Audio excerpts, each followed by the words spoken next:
ఆంధ్రప్రదేశ్ ఎన్నికల్లో ఓట్ల వ్యవహారం ద వైర్ కథనం ద్వారా బయటకొచ్చినటువంటి నేపథ్యంలో ఇప్పుడు పరిస్థితి ఏంటంటారు? ఎవరు గెలిచినట్టు? ఎవరు ఓడినట్టు? అంటే డెమోక్రసీలో ఎన్నికలు అనేది చాలా పారదర్శకంగా ఉండాలి. అంటే ఎలక్షన్ అనేది ప్రజాస్వామ్యానికి ఎందుకు ఇంపార్టెంట్ అంటే, పౌరులుగా మన సర్వ హక్కులను, సర్వ సంపదను ఒక 5 ఏళ్ల పాటు ఒక ట్రస్టీగా ఒక రాజకీయ పార్టీకి అప్పగిస్తాం. అంత ఓనర్షిప్ ఇచ్చే ఈ ఎన్నికలు కాబట్టి, ఎన్నికలను నేను వేసిన ప్రతి ఒక్కరికి అర్హత ఉన్న వాళ్ళకి ఓటు రావాలి. ఓటు వచ్చిన వాళ్ళు ప్రతి ఒక్కరు ఓటేయాలి. ఇంతవరకు అది చర్చ.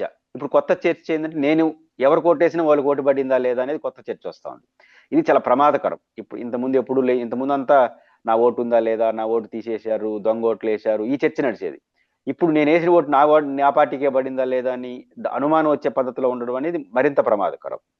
ఇప్పుడు ప్రాల్కార ప్రభాకర్ గారు ఒక ఎక్స్పర్ట్, ఎకనామిక్ లో ఆయనకు ఒక పట్టు ఉంది. గత ప్రభుత్వంలో ఆయన కమ్యూనికేషన్ అండ్ ఐటీ రంగంలో అడ్వైజర్ గా ఉన్నారు.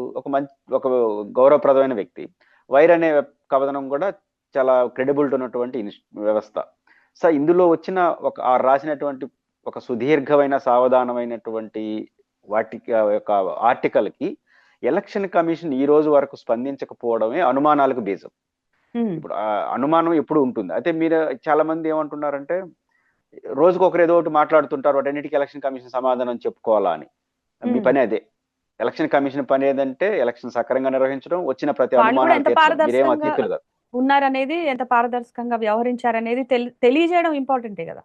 ఇంపార్టెంట్. ఇప్పుడు మనకు జ్యుడిషియరీలో కానీ రాజశేఖర రెడ్డి గారు ముఖ్యమంత్రిగా ఉన్నప్పుడు ఒక పాపులర్ డైలాగ్ ఉండేది.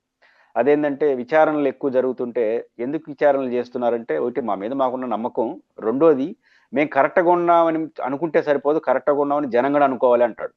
కాబట్టి బేసిక్ గా జ్యుడిషియరీ కానీ ఏదైనా వ్యవస్థ మేము మంచి తీర్పు ఇచ్చామని మాత్రమే కాదు, తీర్పుకు ఇచ్చిన తీర్పు అన్ని స్టడీ చేసి ఇచ్చారని ప్రజలు కూడా అనుకోవాలి. కాబట్టి అప్పుడే డెమోక్రసీ మీద విశ్వాసం వస్తుంది. కాబట్టి ఎలక్షన్ కమిషన్ వస్తున్న ప్రతి అనుమానానికి సమాధానం చెప్పాలి. అట్లా చెప్పకపోవడం ఏమవుతుందంటే, వచ్చిన ప్రతి అనుమానం పెద్దదయ్యి నిజానికి ఇప్పుడు ఎన్నికైన ప్రభుత్వం, మేము ఓట్లేస్తే ఎన్నికైన ప్రభుత్వమా లేదా అనే ఒక అనుమానం ప్రజలకు వచ్చేసింది అనుకోండి, అది ఎన్నికైన ప్రభుత్వానికి గౌరవం కాదు. ఎన్నికల సిస్టమ్ మీద ఒకసారి అవిశ్వాసం వచ్చింది అనుకోండి. ఇప్పుడే ఎలక్షన్ లో 60%, 70%, కొన్ని సందర్భాల్లో అర్బన్ ఏరియాలో 50% ఓటు పోల్ అవుతుంది, విముఖత వస్తా ఉంది. ఇప్పుడు అదనంగా మేము వేసిన ఓటు మాకు పడదనుకున్నారని అభిప్రాయానికి వచ్చారనుకోండి, ఇంక ఓటికి గారు రాకుండా మారిపోతుంది, అది అన్డెమోక్రటిక్ అవుతుంది. కాబట్టి ఈ కథనానికి ఎలక్షన్ కమిషన్ స్పందించాల్సిన అవసరం అయితే ఉంది.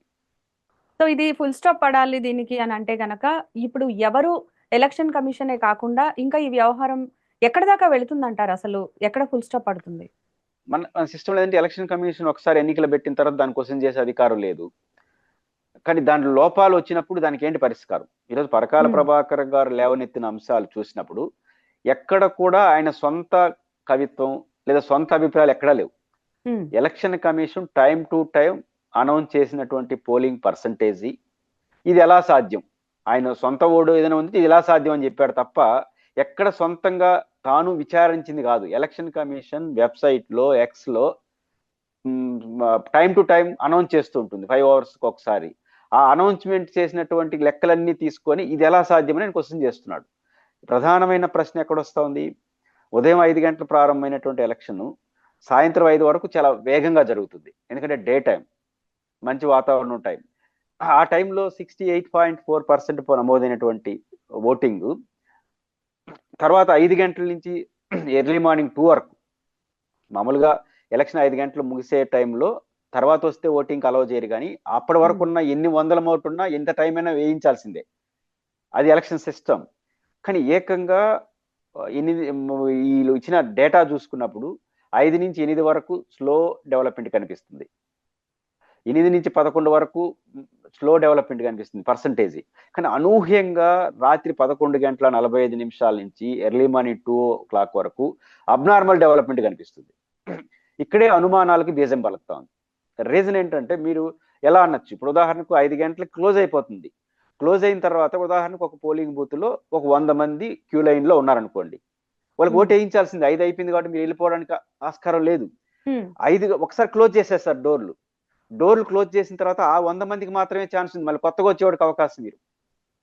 అదే డే టైం అనుకోండి, ఉదయం 10 నుంచి 11 వరకు ఒక ఓటింగ్ ఉండొచ్చు, 11 నుంచి అబ్నార్మల్ గా జనం పెరగచ్చు. రీజన్ ఎందుకంటే కొత్త వాళ్ళు వస్తారు. కానీ 5 నుంచి అబ్నార్మల్ గా పెరగడానికి లేదు, కంటిన్యూ ఉండాలి.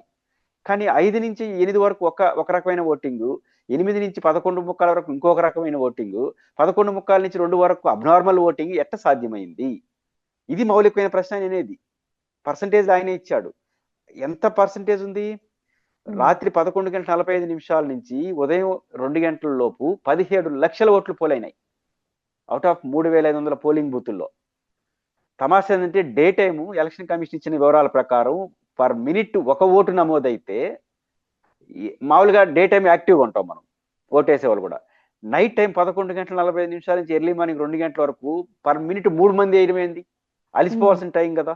ముగ్గురే ఆచరణలో సాధ్యం కూడా కాదు. ఎందుకంటే 2 ఓట్లు వేయాలి, ఎమ్మెల్యేకి వేయాలి, ఎంపీకి వేయాలి, సౌండ్ వస్తుంది. తర్వాత ఈ వివిప్యాడ్ లో చూసుకుంటాం, మినిమం 50 సెకండ్లు పడుతుంది. 50 సెకండ్లు ఒక ఓటుకు పడే టైంలో 3 ఓట్లు ఎట్లా నమోదైనాయి? 17 లక్షల ఓట్లు అంటే తక్కువ. 2014 ఎన్నికల్లో వైసీపీ ఓడిపోయింది 5 లక్షల ఓట్లతోనే, బిలో 2% ఓట్లతోనే, ఏకంగా 4% ఓట్లు పడింది. కాబట్టి ఈ అబ్నార్మల్ చేంజెస్ కనిపిస్తున్నాయి. కాబట్టి ఎందుకు వచ్చినాయి ఈ అబ్నార్మల్ చేంజెస్ అనే దానికి వారు ఆన్సర్ అయితే చేయాలి. చేయకపోతే పరకాల ప్రభాకర్ గారు చెప్పింది ఇంటర్ప్రిటేషన్స్ ఎన్నైనా కావచ్చు, బట్ సగటు పౌరుడు ఇది నిజమే కదా అనే అభిప్రాయానికి వస్తే వ్యవస్థ కొలాప్స్ అవుతుంది. కాబట్టి ప్రభుత్వ ఎలక్షన్ కమిషన్ దీనికి ఖచ్చితంగా ఆన్సర్ చేయాలి. ఒకవేళ వాళ్ళు రాంగ్ ఇంటర్ప్రిటేషన్ అంటే ఆయన మీద చర్య తీసుకోవాలి. ఎందుకంటే ప్రజలకు రాంగ్ ఇప్పుడు ఓవరాల్ గా ఇన్ఫర్మేషన్. ఎలక్షన్ కమిషన్ చేతిలో ఉంది. ఎలక్షన్ కమిషన్ స్పందించి దీని మీద వివరణ గనక ఇవ్వలేకపోతే, స్పందించకపోతే పరిస్థితులు ఎక్కడి దాకా వెళ్ళొచ్చు అంటారు? భారతదేశంలో ఉన్నది ఏంటంటే ప్రజల్లో అవిశ్వాసం ఏర్పడుతుంది. ఎక్కడి దాకా వెళ్ళాలంటే కోర్టులు ఏమైనా జోక్యం చేసుకుంటాయా? చాలా పరిమితులు వచ్చేస్తున్నాయి. ఇప్పుడు రీకౌంటింగ్ వరకు కోర్టు జోక్యం చేసుకుంటున్నాయి. ఒకవేళ ఓడిపోయిన మీరు, మన ఇద్దరం పోటీ చేసాం అనుకోండి, మీరు ఒక 50 ఓట్లతో ఓడిపోతే మీకు ఆ కౌంటింగ్ మీద ఏదైనా ప్రాబ్లం, మీరు కోర్టుకి వెళ్తారు, మళ్ళీ రీకౌంట్ దీని వరకు వస్తా ఉంది. లేదా రిజర్వేషన్స్ వస్తా ఉంది తప్ప ఇట్లాంటి ఎన్నికల సిస్టమ్ పైన వస్తున్న లోపాల పైన ఇంతవరకు కోర్టులు జోక్యం చేసుకోవట్లేదు. వెళ్ళినా కూడా 5 ఏళ్ళు పడుతుంది, ఆ కాల పరిమితి ముగిసిపోతుంది.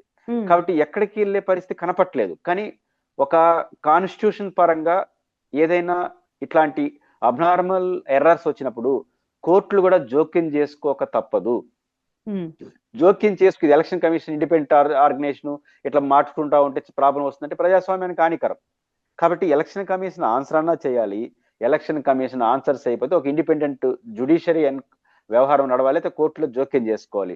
ఇప్పుడు జోక్యం చేసుకునే పరిస్థితి కనపట్లేదు. దీని ప్రభావం ఏమవుతుందంటే సిస్టమ్ మీద అపనమ్మకం వచ్చేస్తుంది. ప్రభుత్వం, గెలిచిన ప్రభుత్వం, నిజంగా ప్రజలు ఎన్నుకుని గెలిచిన ప్రభుత్వం అయినా కూడా ఓట్లు వేసినందుకు ఇది కాదులే అనే అభిప్రాయంకి వచ్చేసారు అనుకోండి. పైపచ్చి ఆంధ్రప్రదేశ్ లో నమ్ముతున్నారు జనం. ఎందుకు నమ్ముతున్నారు? వైఎస్ఆర్ కాంగ్రెస్ పార్టీకి 151 నుంచి 11 రావడం, పవన్ కళ్యాణ్ గారికి 21 గెలవడం, ఒక్కొక్కరు 60,000 70,000తో గెలవడం, ఇవన్నీ చూసినప్పుడు ఇంత జరుగుంటుందా? 40% ఓట్లు వచ్చిన పార్టీకి 11 సీట్లు రావడం, 10% ఓట్లు బిలో వచ్చిన పవన్ కళ్యాణ్ గారికి 21 రావడం, ఇవన్నీ చూసినప్పుడు ఏదో అనుమానాలు వస్తాయి. ఈ అనుమానాలు పోవాలి అంటే ఖచ్చితంగా ఎలక్షన్ కమిషన్ ఇంటర్ఫేర్ కావాలి, లేదా కోర్టులన్నా ఇంటర్వ్యూ. 2 జరగకపోతే మాత్రం పరకాల ప్రభాకర్ గారు చెప్పిన ఆధారంగా ఈ ఎన్నికలు మేము ఓట్లు వేస్తే గెలిచిన ప్రభుత్వం కాదని అపనమ్మకం వచ్చే అవకాశాలు అయితే ఉంటాయి.